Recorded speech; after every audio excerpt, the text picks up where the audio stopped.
Well, that is going to wrap it up for SEC Media Days. I'm Alex McDaniel with AL.com, coming to you from the Hyatt Regency in Birmingham, Alabama.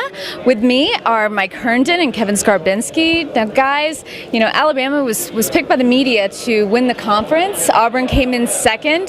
Kind of, you know, what are your thoughts on that? And maybe you might enlighten us on what Saban said about Well, what's funny is that Steve Spurrier approves, first of all, because he says they should always be favored because they always have the best players. Nick Saban, of course, reminded all of us that we have a lousy track record of picking the winner.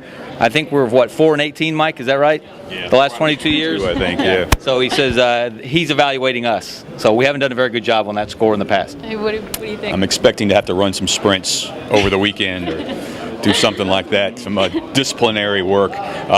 You know, I think a lot of that vote is based on the presumption that Jake Coker is going to come in and be the quarterback that people expect him to be. If he does, I think Alabama has enough talent to make that to make us right for once. If not, I think Auburn certainly got a great group of players back.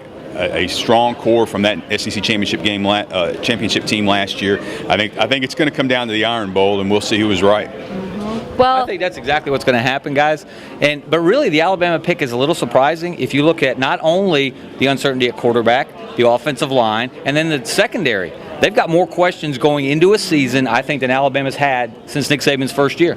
Absolutely. Well, you know, we came into this week, not too many star players coming in, especially compared to last year, not too many off-field storylines. So did anybody make an impact this week? Who, you know, coaches, players, teams, did anybody walk away having left an impression? Well, I think Steve Spurrier always leaves an impression, but you kind of know what to expect out of him. I was a little taken, and I don't know why, because I kind of expect this out of him too. Kevin Sumlin seemed a little chippy to me this week, and I think he's got a little bit of a chip on his shoulder about the way his team's being perceived without Johnny Manziel. Certainly brushed that question off real quick, and I'm interested to see how that translates into the fall. Well, you know what really surprised me? Les Miles is always entertaining. We always expect him to tell us about how he spent his summer vacation, and he did that. But what really shocked me was him mentioning his freshman running back, Leonard Fournette, and Michael Jordan in the same sentence. So you said it 4 times, Michael Jordan. Yeah, not to put any pressure on the kid or anything. Look, Leonard Fournette has everything you would expect him, a great running back needs, but he hasn't taken a snap yet. He hasn't had a practice yet. Let's let him maybe get into the equipment room before we, compare him to Jordan. So I was a little surprised at that, but he's going to get a lot of carries, especially as they break in a new quarterback, whoever that's going to be, and that's the big theme here.